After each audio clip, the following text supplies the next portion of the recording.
தசகம் 18 பார்த்துட்டு இருக்கோம். துருவனோடு வம்சத்திலேயே ஜெனிச்ச ரொம்ப ஃபேமஸான ஒரு ராஜா. ராஜாவோட பேரு அங்கன். அந்த அங்கன் அப்படிங்கிற அந்த ராஜாக்கு சுனிதா அப்படிங்கிற மனைவி. அந்த மனைவியில வேணன் அப்படின்னு பேர் இருக்கிற ஒரு புத்திரன் ஜெனிச்சான். ரொம்ப ரொம்ப ക്രൂരமான സ്വഭാവമാക്കും அந்த புத்திரனுக்கு உண்டாச்சு. புத்திரனோடு அதர்ம கர்மங்களால மனசங்கடம் உண்டாயிட்டு அங்கன் அப்படிங்கிற அந்த ராஜா பகவான மனசா நினைச்சுண்டு வானப்பிரஸ்தம் செய்யறதுக்காக வனத்துக்கு கிளம்பினார். வனத்துல போய் தபசு பண்றதுக்காயிட்டு யாத்திரையானார். ரொம்ப ரொம்ப ஃபேமஸான ராஜாவாக்கும் அங்கன். துருவனோடு வம்சத்துல ஜனிச்சதுனால ரொம்ப ரொம்ப புகழ். அப்படி இருக்கிற ராஜாவுக்கு கிடைச்ச புத்திரனாக்குமானா ரொம்ப ரொம்ப ரொம்ப ரொம்ப குருவல் மைண்டடு புத்தி இருக்கிற புத்திரன். ராஜா நிறைய முயற்சி எல்லாம் பண்ணி பார்த்தார். நேர்வழிக்கு கொண்டு வர முடியுமா அப்படின்னு முடியலை. துக்கிச்ச ராஜா வனத்துக்கு யாத்திரையானார். புத்திரனையும் மனைவியையும் உபேட்சிச்சு யாத்திரையானார். துருவகுல ஏவஜாதஸ்ய, துருவனோடு குலத்திலேயே வந்து ஜனிச்ச துங்ககீர்த்தேகே அங்கஸ்ய, ரொம்ப ரொம்ப புகழ்பெற்ற அங்கன் அப்படின்னு பேர் இருக்கிற ராஜாவுக்கு வேணநாமா சஹசுதஹா வியஜனி, வேணன் அப்படிங்கிற பேர் இருக்கிற புத்திரன் ஜனிச்சான். எது தோஷ வியதித மனாஹா, அப்படி இல்லைன்னா எது தோஷ வியதித மதிஹி, இப்படி ரெண்டுல எது சொன்னாலும் கரெக்டு தான். சில புக்கில் மனாஹா அப்படின்னு இருக்கு, சில புக்கில் மதிஹி அப்படின்னு இருக்கு. அந்த வேணனோடு துஷ்பிரவர்த்திகளால துக்கிச்ச மனசோடு கூடின சஹ ராஜவர்யா, அந்த அங்கன் அப்படிங்கிற சிரஷ்டனான ராஜா தொது பாதே நிஹிதமனாக, பகவானையே பஜிக்கிறதுக்கு பகவானோட பாதத்துல மனசை உறப்பிச்சுண்டு கதஹா வனம் அபோது, வனத்துக்கு வானப்பிரஸ்தாசிரமம் ஸ்வீகரிக்கிறதுக்காயிட்டு கிளம்பினார். ரெண்டாவது ஸ்லோகம். பாபகர்மம் செய்யறவனாக்கும்னா கூடியும் ரொம்ப ரொம்ப பலம் இருக்கிற வீரியம் இருக்கிற அந்த வேணனை அங்க இருக்கிற ராஜ்யத்தில் இருக்கிற முக்கியர்கள் எல்லாருமா சேர்ந்து ராஜாவாயிட்டு அபிஷேகம் பண்ணினான். அவனுக்கு ரொம்ப ரொம்ப தலக்கணம் வந்துடுத்து. அதனால இந்த 17 லோகங்களிலேயும் என்னை விட பலவான ஆரும் இல்லை அப்படின்னு தலக்கணத்தோடு கூடிட்டு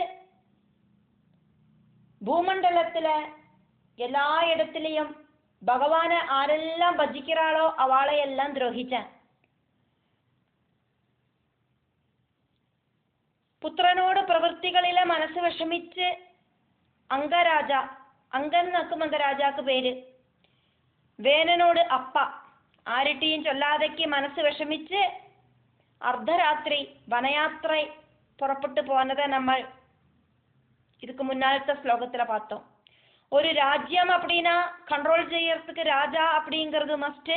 ராஜா இல்லாதக்கு ராஜ்யம் அப்படிங்கிறது நன்னா பரிபாலனம் பண்ண முடியாது. திருடர்களோடும் அதர்மிகளோடும் வாசஸ்தானமாயிட்டு மாறுமே ராஜ்யம்.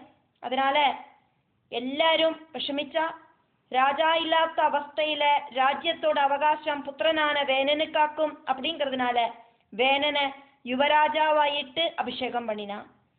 வேணனாக்குமானா பதவி கிடைச்சதோடு கூடிட்டு எல்லாவித துஷ்கர்ம பிரவൃத்திகளும் ஜாஸ்தியா பண்ணினான். அவனுக்கு அகங்காரம் ஜாஸ்தியாச்சு. இந்த திருடர்கள் எல்லாம் இந்த வேணனை பயந்தா. திருடர்களையும் வேணனையும் பார்த்தானா திருடர்கள் ரொம்ப பாவமா இருந்தா, நல்லவாளா இருந்தா. அந்த அளவுக்கு குருவலாக்கும் இந்த வேணன். ரொம்ப ரொம்ப துஷ்டத்தரம். திருடர்களை விட வேணன் அப்படிங்கிற அந்த யுவராஜாவுக்காக்கும் அப்படின்னு திருடர்களுக்கே புரிஞ்சுது. திருடர்கள் எல்லாரும் பாம்பை பயந்து எலிகளெல்லாம் ஓடி ஒழிக்கிற மாதிரி இந்த வேணனோடு முன்னால வராக்கி பயந்து ஜீவிச்சா. வேணனை துஷ்டர்களும் நல்லவர்களும் ஒரே மாதிரி பயந்து வாழ்ந்தா. முனிகளோட யாகங்களை எல்லாம் வேணன் தடங்கல் பண்ணினான். ஒருத்தரும் பகவத் நாமம் வாய் திறந்து சொல்லக்கூடாது அப்படின்னு ஆజ్ఞை புறப்படுவிச்சான். நாமபாராயணம் சத்தம் கேட்கவே விடாதுன்னு ஆజ్ஞை புறப்படுவிச்சான். தான தர்ம யஜ்ஞங்கள் ஒன்றும் ஆரும் செய்யப்படாது அப்படின்னு பெரும்பற கொட்டி சொன்னான். சஜ்ஜனங்களுக்கு விஷமமாச்சு. வேனஹா பாவஹா அபி. வேணன் ஒரு பாபியாக்கும்னா கூடியும் ஈவில் மைண்டட் ஆக்கும்னா கூடியும் கடோர வீரியஹா கடினமான அதிசக்தியான பலம் இருக்கிறவன் ஆக்கும்ங்கிறதுனால சிதிதல பாலனாய பூபரிபாலனம் செய்யறதுக்காயிட்டு பௌர ஆதிகி பிரஜாமுக்கியர்களால உபனிஹிதா நியோகிக்கப்பட்டான், அப்பாயின்மெண்ட் செய்யப்பட்டான். வேணனை பௌர முக்கியர்கள் ராஜாவாயிட்டு நியமிச்சா. அயம் அந்த வேணன் சர்வேபியா எல்லாரிட்டையும் நிஜபலமேவா സ്വന്തം பலத்தை மட்டுமே சம்பிரசம்சன் നന്ന പ്രശംസിച്ചുണ്ട്, തന്നെത്താൻ പുകഴ്ത്തിണ്ട്, തർപ്പരുമയടിച്ചുണ്ട്. ഭൂചക്രേ ഭൂമി മുഴുവൻ തവ യജനാനി ഭഗവാനെ ആരെല്ലാം യാഗം പண்றாளோ அவளையெல்லாம் தடங்கல் பண்ணிட்டு நடந்தான். பகவானே கிருஷ்ணா, பகவானுக்காக செய்யப்படுற எல்லா யாகங்களையும் நிரவுள் செய்து தடுத்து நிப்பாட்டினானே கிருஷ்ணா அப்படின்னு பட்டதிரி இங்க பகவான் கிட்ட சொல்லின்னு இருக்கார்.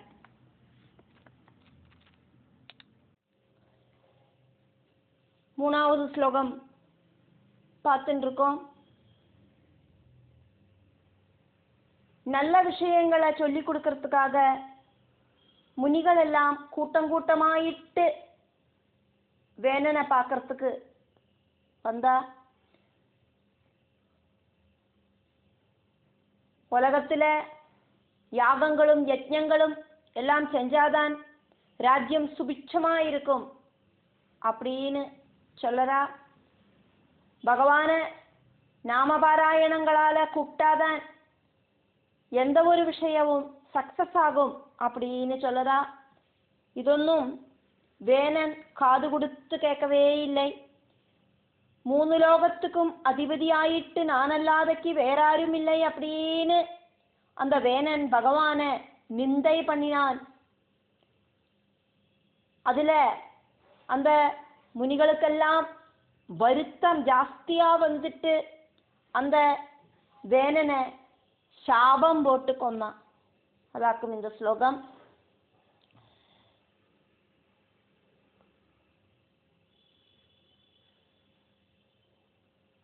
சம்பிராப்தே ஹித கதனாய தாபச ஔகே அப்படின்னு இருக்கு. தாபச ஔகே அப்படின்னா முனிகளோடு கூட்டம் கூட்டம் கூட்டமா முனிகள் ஹித கதனாய நல்ல உபதேசங்களை கொடுக்கறதுக்காக சம்பிராப்தே வேணனோடு கிட்டக்க போனோன பகவானை பூஜிக்கிறதுக்கு அனுவாதம் தரணும் அப்படின்னு ரிக்வெஸ்ட் பண்ணினோன, மத்தஹா அந்யஹா நானல்லாதக்கு வேற கஷ்டன ஒருத்தரும் புவனபதிஹி ந புவனபதியாயிட்டு இல்லை. இது இப்படி அந்த வேணன் சொன்னான். എന്നിട്ട് பட்டதிரிப்பாடு பகவான் கிட்ட சொல்றார், துவது பகவானே உங்களை நிந்தாவஜனபரஹா நன்னா நிந்தை பண்ணி பலதும் சொல்லிண்டு தைஹி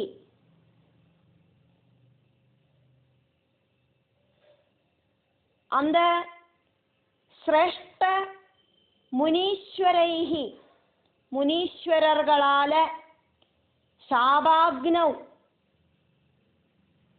சாபாக்னியில சலபதசாம் அனாயிவேனஹா அக்னியில விழுந்த சலபத்தோடு அவஸ்தையில அனான் வேணன், சாபாக்னியில தகிச்சான் வேணன் அப்படின்னு அர்த்தம். முனிகளெல்லாம் வேணனை சாபம் போட்டா அதுல தகிச்சு போயிட்டான் வேணன் அப்படின்னு இந்த ஸ்லோகம். ஸ்லோகம் 4 பார்த்துட்டு இருக்கோம். வேணன் இல்லாம போனோன அந்த ராஜ்யம் அப்படிங்கிறது பரிபாலனம் பண்றதுக்கு நாதன் இல்லாத ராஜ்யமாய் இருந்தது. சத்ருக்கள் எல்லாம் ராஜ்யத்தை ஆக்கிரமிப்பா அப்படின்னு பயந்துண்டு அந்த முனிசிரஷ்டர்கள் எல்லாம் வேணனோடு அம்மா பாதுகாப்பா வச்சிருந்த வேணனோட சரீரத்துல தொடபாகத்தை கடைஞ்சு பாபத்தை இல்லாம பண்ணினதுக்கு அப்புறம் கைய கடைஞ்சோன கை தண்டைய கடைஞ்சோன பகவான் அவதரிச்சார். வேணனோடு சரீரத்துல தொடைய கடைஞ்சோன வேணனோடு பாபம் அப்படிங்கிறது கருப்பு கலர்ல குறுகின சரீரத்தோடு கூடின ஒரு புருஷனோடு ஆகிருதியில ஜனிச்சுது. முனீஸ்வரர்கள் எல்லாம் அந்த கருகருன்னு இருக்கிற உருவத்துக்கிட்ட சொன்னா உக்காரு அப்படிங்கிற அர்த்தத்துல நிஷீதா அப்படின்னு சொன்னா அப்படின்னும், அதனால அவனும் அவனோட சந்தானங்களும் நிஷாதர்கள் அப்படிங்கிற பேரு இருக்கிறவாளாயிட்டு பவிச்சா அப்படின்னு கூடியும் சொல்லப்படுறது. தன் ஆசாது வேணனோடு நாசன் காரணம் வேணன் மரிச்சதுனால இறந்து போனோன கலஜனம் துஷ்டஜனங்களை பீருகைகி பயம் இருக்கிற முனீந்திரைகி முனிகள் அந்த முனிகளோடு கோபாக்னியிலேயாக்குமே வேணன் இறந்து போனான். அப்போது துஷ்ட ஜனங்கள் எல்லாம் தைரியத்தோடு கூடிட்டு ராஜ்யத்தை ஆக்கிரமம் பண்றதுக்கு ஆரம்பிச்சா. அந்த ஆக்கிரமிகளோடு அட்டூழியம் காரணம் பொருதிகட்ட முனிகள் இனி என்னவாக்கும் செய்யணும் அப்படின்னு யோசனை பண்ணி என்ன செஞ்சா அப்படிங்கிறது இங்க சொல்லப்படுறது. தன் மாத்ரா அப்படிங்கிறது தது மாதா அப்படின்னு அர்த்தம். வேணனோடு அம்மையால சிரபரிரட்சிதே நிறைய காலமாயிட்டு சூட்சிச்சு வச்ச தது அங்கே வேணனோடு சரீரத்திலேருந்து மகர்ஷிகளோடு சாபத்தால தகிச்சு போன வேணனோடு அந்த சரீரத்தை வேணனோடு அம்மை சுனீதை புத்திரநாசத்துல துக்கிச்சு மந்திரங்கள் சொல்லி அந்த தகிச்சு போன சரீரத்துக்கு உருவத்தை கொடுத்து அந்த புத்திரனோட சரீரத்தை எண்ணத்தோணியில போட்டு சூட்சிச்சு வச்சா. நிறைய ஆயுர்வேத கூட்டுகள் எல்லாம் போட்டு இருக்கிற எண்ணத்தோணியில போட்டு சூட்சிச்சு வச்சா கெட்டு போகாம இருக்கிறதுக்கு. சரீரம் கெடாகாதக்கு சூட்சிச்சு வச்சா. வேறனோட சரீரத்திலேந்தாக்கும் பகவானோட பிருது அவதாரம் உண்டாயிருக்கு. பகவத் பிரேரணையா அந்த அம்மை இப்படி பாதுகாத்து வச்சா அப்படிங்கிறதையும் இதுல நம்ம தெரிஞ்சுக்க முடியும். ரிஷீஸ்வரர்கள் துர்ஜனங்களை பார்த்து பயந்து இனி ராஜாவில்லாதைக்கு முடியாது அப்படின்னு தீர்மானம் பண்ணி அங்கனோடு குலத்திலேருந்தே ஒரு ராஜாவை கிடைக்கிறதுக்காயிட்டு வேணனோடு மிருத சரீரத்தை அவ சுனீத கிட்டேந்து வாங்கினா. தியக்தா அகே ஊருதண்டாது பரிமதிதாது தோர்தண்டே. பரிமதிதாது ஊருதண்டாது தியக்த அகே. பரிமதனம் அப்படின்னா கடையறது, தயிர் கடையறா மாதிரி கடையறது. ஊரு அப்படின்னா தொடை. ஊருதண்டாது அப்படின்னா தொடையிலேந்து தெக்த அகே வேணனோட சரீரத்தை இடுப்புக்கு கீழே இருக்கிற பாகத்தை கடைஞ்செடுத்து அதுக்கப்புறமா அந்த வேணனோட பாபம் முழுவதும் ஒரு உருவமா மாறி இல்லாம போயிடுத்து. அந்த தொடைய கடைஞ்சு தோஷத்தை முழுவதும் இல்லாம பண்ணிட்டு அதுக்கப்புறமா என்னவாக்கும் செஞ்சா இந்த முனிகள் அப்படின்னா தோர்தண்டே பரிமதிதே. கைய கடைஞ்சோன பகவானே நாராயணா துவம் ஆவிராசீஹி பகவான் அவதரிச்சேலே அப்படின்னு பட்டதிரி பகவான் கிட்ட சொல்றார். பகவானோடு பிருது அவதாரத்தையாக்கும் இங்க நம்ம பார்த்துட்டு இருக்கோம். 5வது ஸ்லோகம் பார்த்துட்டு இருக்கோம். வேணனோட சரித்திரம் சொல்றது வழி பண்டைய காலத்திலையும் ரொம்ப ரொம்ப டேஞ்சரஸான ராஜாக்கள் எல்லாம் இருந்தா அப்படின்னு சொல்லப்படுறது. சம்பல் சமிருதமான ராஜ்யத்தை ரொம்ப ரொம்ப தாரித்யம் இருக்கிறதாக்கி மாற்றத்துக்கு தகுந்த மாதிரி துஷ்ட புத்தி இருக்கிற ராஜாக்கள் எல்லாம் இருந்தா அப்படின்னு சொல்லப்படுறது. வேணன் கெடுதல் பண்ணின ராஜ்யத்தை பிருது சரிதத்துல பிருது மகாராஜா சம்பல் சமிருதமாக்கி மாற்றினார். பூமிக்கு நிறைய கெடுதல் விளைவித்த அந்த வேணன் அந்த பூமியை கூடியும் சம்பல் சமிருதமாக்கி மாற்றின பிருது மகாராஜா.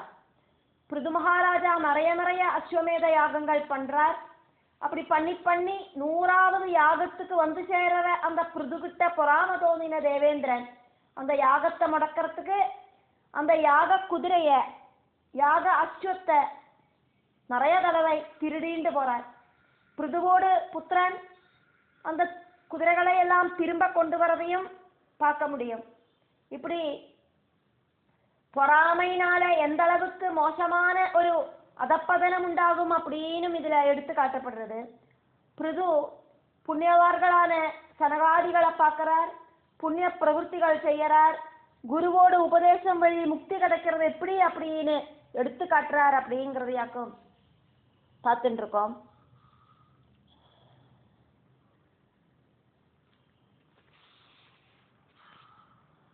பிருது அப்படின்னு ஃபேமஸ் ஆயிட்டு இருந்த பகவான் தாபசர்களிலேந்து பகவானோடு ஃபியூச்சர் பராக்கிரமங்களை எல்லாம் தெரிஞ்சு துதிபாடகர்கள் வர்ணிச்சு துதிக்கிறார். அப்படி இருக்கிற அந்த பகவான் பிருது வேணனோடு உபதிரவத்தால சம்பத்துகளை உள்ளில ஒளிச்சு வச்சிருக்கிற பூமியை தன்னோட வில்லோடு அக்ரத்தால சமம் பண்ணி நன்னா பலபூயிஷ்டமாக்கி திருத்தார் பூமியை அப்படின்னு இந்த ஸ்லோகம். பிருதுஹோ இது வித்யாதஹாத்வம். பிருது அப்படிங்கிற பேரில புகழ்பெற்ற பகவானே நீங்கள் தாபச உபதிஷ்டைஹி தாபசர்களான முனிகள் உபதேசிச்சு கொடுத்த சூத ஆத்யேஹி பகவானோட புகழ் பாடி நடக்கிறவாளை எல்லாம் சூதன் அப்படின்னாக்கும் சொல்லப்படுறது. அது புராணமானாலும் சரி ஸ்துதியானாலும் சரி. அதனால பகவானோட புகழ பாடி நடக்கிற ஸ்துதி பாடகர்கள் அதாக்கும் இங்க சூதன். சூதன் தொடங்கினவாளால பரியுத பாவி பூரி வீரியஹா ஃபியூச்சர்ல செய்ய போற வீரிய பராக்கிரமங்களை சம்பந்திச்ச விஷயங்களை பாடி புகழ்கிற அந்த பக்த ஜனங்கள் பிருது மகாராஜாவை சம்பந்திச்ச விஷயங்களையாக்கும் அவ எல்லாரும் பாடி புகழ்த்தரா. വേന ആർത്യ വേനനോട് ദ്രോഹങ്ങളാല് കബളിത സമ്പദം ഒളിപ്പിച്ചു വെച്ച സമ്പത്തോടു കൂടിന ദരിദ്രി ഭൂമിയെ ആക്രാന്ത പരാക്രമത്താല് കൺട്രോൾ പണിട്ട് നിജ ധനുഷ സ്വന്തം വില്ലിനാല് സമാം അകാർഷിഹി നന്നാ ஈக்குவல் ஆக்கி தீர்த்தார், நிரப்பாக்கி தீர்த்தார் அப்படின்னு இந்த ஸ்லோகம்.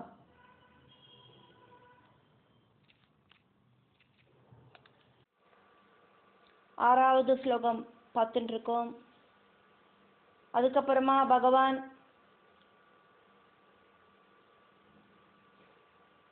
பசுமாடோட ரூபத்தை ஸ்வீகரிச்சுருக்கிற பூமாதேவியிலேருந்து தேவர்கள் தொடங்கினவாளை விட்டு அவாவாளோடு குலப்பிரதானிகளை குழந்தைகளாக்கி மாற்றிட்டு சிரேஷ்டமான பாத்திரங்களில் அன்னம் தொடங்கின விருப்பம் இருக்கிற பொருள்களை கறந்தெடுக்க சொன்னார். பிருதுவோடு காலத்தில் பூமி எந்த விதமான ஒரு பொருளும் கொடுக்காம இருந்ததுனால பூமியை சிக்ஷை பண்ணுறதுக்காக வில்ல தரிச்சுண்டு பகவான் கிளம்பினார். பூமியாகட்டும் பயந்து பசுவோடு ரூபத்தில் ஓடிட்டு பூமியை பிடிச்சுப்பிடுவார் பகவான் அப்படின்னு தோணினோன பூமி பிருதுவை அபயம் பிராபிச்சது. உலகத்தில் இருக்கிற சகல சிரேஷ்டர்களையும் கண்ணுக்குட்டியாக்கி மாற்றிட்டு பூமாதேவி பசுமாடாக்குமே அப்போ குழந்தைகளாக்கி மாற்றிட்டு என்னெல்லாம் பொருள்களாக்கும் வேணுமோ அதெல்லாம் கறந்தெடுத்துக்கிறதுக்கு பகவான் பிருது ஆர்டர் போட்டார். பகவான் அவரே குலமுக்கியனான மனு ஆயிட்டு கண்ணுக்குட்டியாயிட்டு மாறிட்டு கையாயிருக்கிற பாத்திரத்தில் சசியங்களை கறந்தெடுத்தார். ரிஷிகள் ப்ரஹஸ்பதியை கண்ணுக்குட்டியாக்கி மாற்றிட்டு இந்திரியங்களாயிருக்கிற பாத்திரங்களில் வேதங்களை கறந்தெடுத்தா. தேவர்களுக்கு இந்திரன் குழந்தையாக மாறினார். பாத்திரம் சொர்ணமயமான பாத்திரமாக இருந்தது, அதில் கறந்தெடுத்தது சோமரசமாக இருந்தது. அசுரர்களோடு குழந்தை ரூபம் அப்படிங்கிறது பிரகலாதனும் பாத்திரம் இரும்பால உண்டாக்கினதும் அவ கறந்தெடுத்தது மத்தியவுமாக இருந்தது.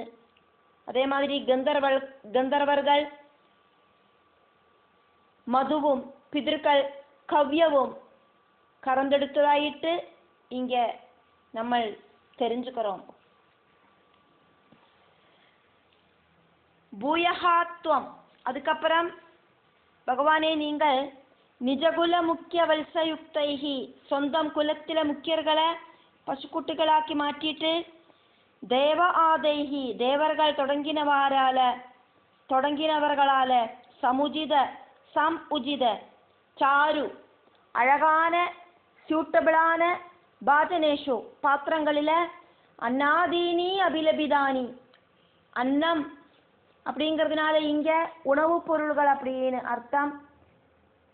உணவுப் பொருள்கள் தானியங்கள் அரிசி பருப்பு காய்கறிகள் அப்படின்னு எக்ஸட்ரா எக்ஸட்ரா இப்படி சாப்பிடக்கூடிய விஷயங்கள் அப்படின்னு அர்த்தம். ஆராருக்கு என்னெல்லாம் வேணுமோ அதெல்லாம் யானி அபிலஷிதானி அப்படின்னு சொல்லலாம். யாருக்கெல்லாம் என்னெல்லாம் வேணுமோ அதெல்லாம் தானி அன்ன ஆதீனி அந்த உணவுப் பொருள்கள் தொடங்கினவை எல்லாம் சுரபிதனும் தாம் காமதேனு ரூபம் எடுத்திருக்கிற பூமாதேவியிலேருந்து சொச்சந்தம் விருப்பம் இருக்கிற ரூபத்தில் அவளை விட்டு அதூதுகா பகவான் கறந்தெடுத்துக்க சொன்னார் அப்படின்னு இந்த ஸ்லோகம்.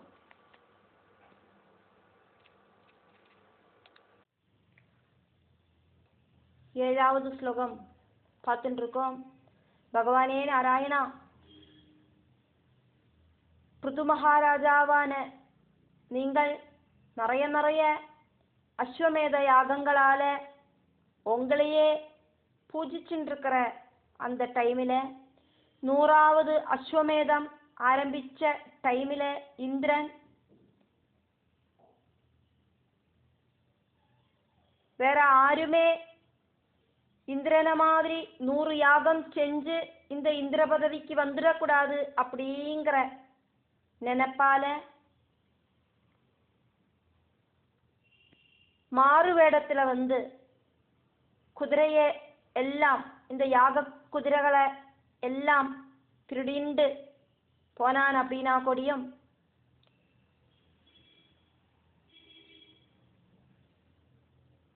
பகவானோடு புத்திரனான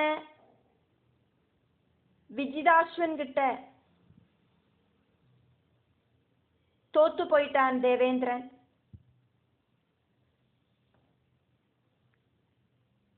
பிருது மகாராஜாவோடு புத்திரனான விஜிதாஸ்வனுக்கு அந்த விஜிதாஸ்வன் அப்படிங்கிற பேரு கிடைச்சது. எதனால அப்படின்னா தேவேந்திரன் திருடிண்டு போன குதிரைகளை எல்லாம்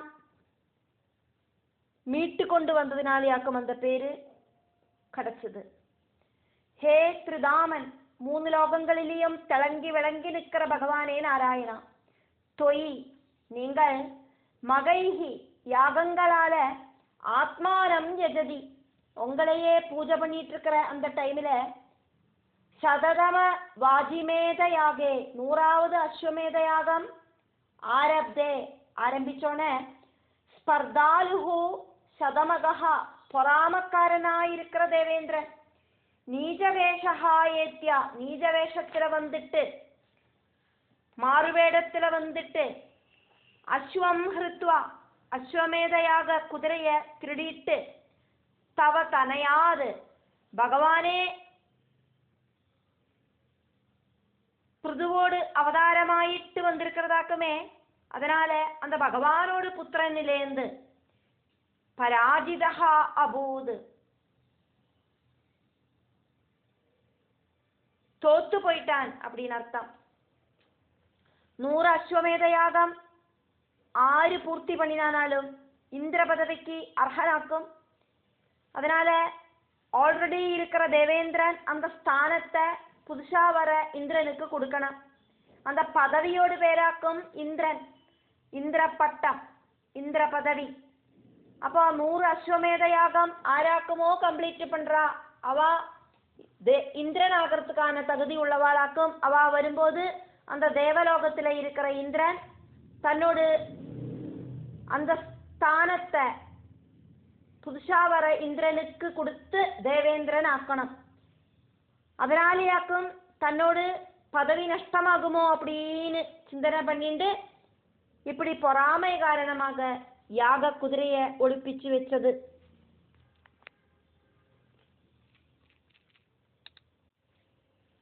எட்டாவது ஸ்லோகம் பார்த்துட்டு இருக்கோம். இப்படி மறுபடியும் மறுபடியும் குதிரையை திருடின்னு இருக்கிற தேவேந்திரனை முனிகள் எல்லாம்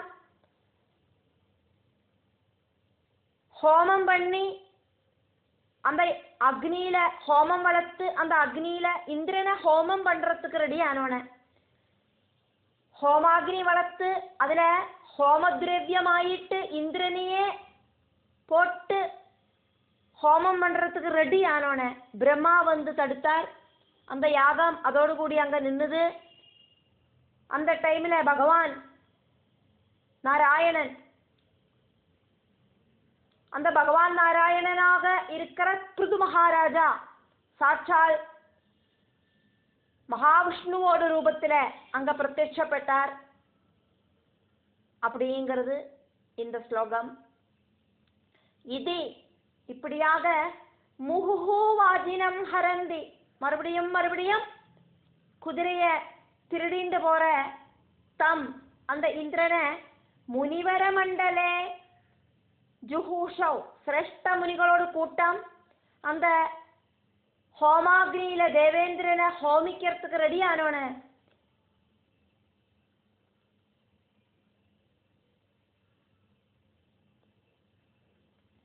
கமலபவே ருந்தானே பிரம்மா தடுத்து நிறுத்தினோன கிரதோஹோ சமாப்தவ், அந்த யாகம் அப்படிங்கிற பிரவೃತ್ತಿ நிப்பாட்டப்பட்டது. அந்த யாகம் நிப்பாட்டினோனே நிறுத்தி வச்சோனே யாகத்துல தேவேந்திரனை ஹோமிக்கிறதுக்காகவே முனிகள் யாகாகினி வளர்த்தா. தேவேந்திரன் அந்த தேவேந்திரனோட பேராசையினால் இப்படி பண்ணினதாக்கும். அதனால அந்த தேவேந்திரன் தேவலோகத்துக்கே அதிபதியாயிட்டு இருக்கிற தேவேந்திரனாக்கும். அந்த தேவேந்திரனை இப்படி ஹோமிக்கப்படாது அப்படின்னு பிரம்மா சொன்னோன முனிகள் எல்லாம் தேவேந்திரனை யாகாக்னியில ஹோமிக்கிறத நிப்பாட்டினா. அப்படி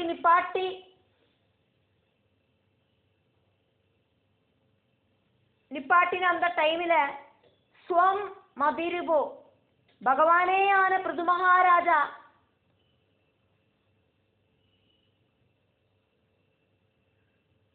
சாட்சாத் ஐச்சதாக அங்க பகவான்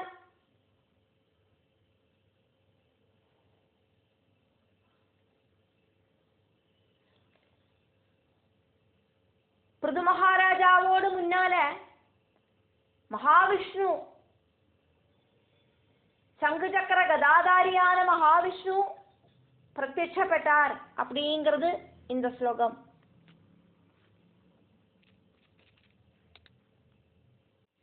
ஒன்பதாவது ஸ்லோகம் பார்த்துட்டு இருக்கோம். பகவானே ஆன அந்த பிருது மகாராஜாவோடு முன்னால மகாவிஷ்ணு பிரத்யட்சப்பட்டதையாக்கும் நம்ம 8வது ஸ்லோகத்துல பார்த்தோம். பிருது மகாராஜாக்கு மகாவிஷ்ணு நிச்சல பக்தியா இருக்கிற வரத்தையாக்கம் கொடுத்தது. திருட பக்திய வரமாயிட்டு பிருது மகாராஜாவுக்கு கொடுத்தார் மகாவிஷ்ணு. கங்கா யமுனா நதி தீரத்தோடு மத்தியத்துல ஸ்தானம் உறப்பிச்சு அங்க யாகத்துக்காக வந்த முனி சங்கங்கள் பிரவೃತ್ತಿ தர்மங்களையும் நிவೃತ್ತಿ தர்மங்களையும் உபதேசிச்சுருக்கிறத பிருதுவாயிட்டு அவதாரம் எடுத்த பகவானே, நீங்கள் சனகாதி முனிகளை முன்னால பார்த்தேளே. தேவா பகவானே நாராயணா தது தத்தம் பகவானே அவதாரம் எடுத்த பிருது மகாராஜா, அந்த பிருது மகாராஜாவுக்கு முன்னால பகவான் சங்கு சக்கர கதாதாரியாயிட்டு மகாவிஷ்ணுவாயிட்டு பிரத்யட்சப்பட்டுட்டு ஏகாம் பக்திம் வரம் உபலப்யா திருடமான பக்திய வரமாயிட்டு பிருது மகாராஜாவுக்கு பகவான் கிட்ட இருந்து கிடைச்சிட்டு கதாபி அப்படின்னா ஒன்ஸ் அப்பான் ஏ டைம் ஒருக்கா கங்கா நதியோட தீரத்துல விஹிதபதஹாத்வம் பிருது மகாராஜாவா இருக்கிற பகவானே நீங்கள் உட்கார்ந்துட்டு இருந்தோன சத்ரஸ்தம் அங்க கூடி சேர்ந்த முனிநிவகம் ரிஷிகளுக்கு ஹிதானி சம்சன் அனுகூலமான தர்ம உபதேசங்கள் கொடுத்துண்டு புரஸ்தாத் பகவானோடு முன்னால துவம் பிருது மகாராஜாவா இருக்கிற நீங்கள் சனகமுகான் முனீன் சனகாதி முனிகள் சனகன் சனந்தன் சனாதனன் சனல்குமாரன் இப்படி இருக்கிற சனகாதி முனிகள் அங்க வந்தத ஐச்சிஷ்டாக நீங்கள் பார்த்தேளே. அந்த சத்திரத்துல கூடி சேர்ந்த முனிகளுக்கெல்லாம் பலவிதமான தர்ம உபதேசங்களை கொடுத்துட்டு பிருதுவாயிட்டு அவதாரம் பண்ணிட்டு இருக்கிற நீங்கள் அங்க இருந்த டைமிலியாக்கும் சனகாதி மகர்ஷிகள் அங்க வந்ததை நீங்கள் பார்த்தேள் அப்படின்னு பட்டதிரி இங்க பகவான் கிட்ட சொல்லின்னு இருக்கார். 10வது ஸ்லோகம் பார்த்துட்டு இருக்கோம். சனகாதிகள் உபதேசிச்ச பிரம்மஞானத்தை ஸ்வீகரிச்சுண்டு பிருது மகாராஜாவா இருக்கிற நீங்கள் வனத்துக்கு போய் தபசு செஞ்சால் அப்படி தபசு பண்ணி உங்களோடதே ஆன அந்த பிரம்மம் அப்படிங்கிற ஆத்மாவை பிராபிச்சாள். பகவானோடு பிரம்மத்திலேந்தாக்குமே அம்சாவதாரமாயிருக்கிற பிருது மகாராஜா உத்பவிச்சிருக்கிறது. இப்போ தபசு பண்ணி மறுபடியும் அந்த பிருது மகாராஜாவோடு உள்ள இருக்கிற அந்த ஜீவனை பிரம்மத்தில லயிப்பிச்சல். அப்படியெல்லாம் இருக்கிற பிருதுமூர்த்தியாயிருக்கிற பகவானே, நீங்கள் என்னோடு எல்லா விதமான நோய்களையும் இல்லாம பண்ணணுமே குருவாயிரப்பா அப்படின்னு பிரார்த்திக்கிறார் பட்டதிரி. சனகமுக உதிதம், சனகாதிகளோடு முகத்திலேந்து வந்த, சனகாதிகள் உபதேசிச்சு கொடுத்த விஞ்ஞானம் அறிவ ததானகா ஸ்வீகரிச்சிட்டு வனாந்த சேவி தபோவனத்தோடு அந்த வனத்தோடு உள்ள பிரவேசனம் பண்ணிட்டு ஸ்வயம் ஸ்வ ஆத்மானம் அகமஹா பகவானே ஆயிருக்கிற ஸ்வயம் ஸ்வஸ்வரூபத்தை பிராபிச்சல் அப்படின்னு அர்த்தம். மோட்சகதியை பிராபிச்சல் அப்படின்னு அர்த்தம். பிருது மகாராஜாவா இருக்கிற பகவான் தபசு பண்ணி அந்த பிருது மகாராஜாவோடு உள்ளுக்குள்ள இருக்கிற ஜீவனை பிரம்மத்தில லயிப்பிச்சல் அப்படின்னு அர்த்தம். பகவான் பிருது தன்னைத்தான் மோட்சகதியை பிராபிச்சல் அப்படின்னு அர்த்தம். அஷ்டாங்க யோக வித்யால சரீர தியாகம் செய்து ஜீவனை அந்த பிரம்மத்தில லயிப்பிச்சல் அப்படின்னு இங்க பட்டதிரி பகவான் கிட்ட பேசின்னு இருக்கிறதையாக்கும் நம்ம பார்த்துட்டு இருக்கோம்.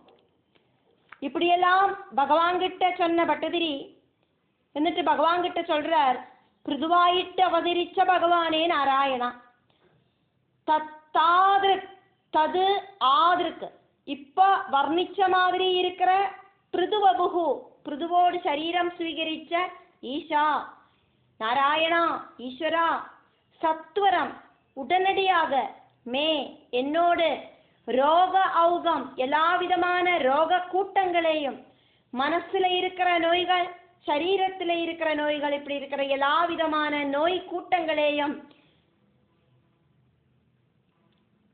சமயா அப்படின்னா சமிப்பிக்கிறது இல்லாம பண்றது அப்படின்னு அர்த்தம். பிரசமயா அப்படின்னா நன்னா சமிப்பிக்கணுமே அப்படின்னு அர்த்தம். வாத கேஹவாசின் குருவாயூர் புரேஷா அப்படின்னு பட்டதிரி பகவானை கூப்பிட்டு பிரார்த்திக்கிறார்.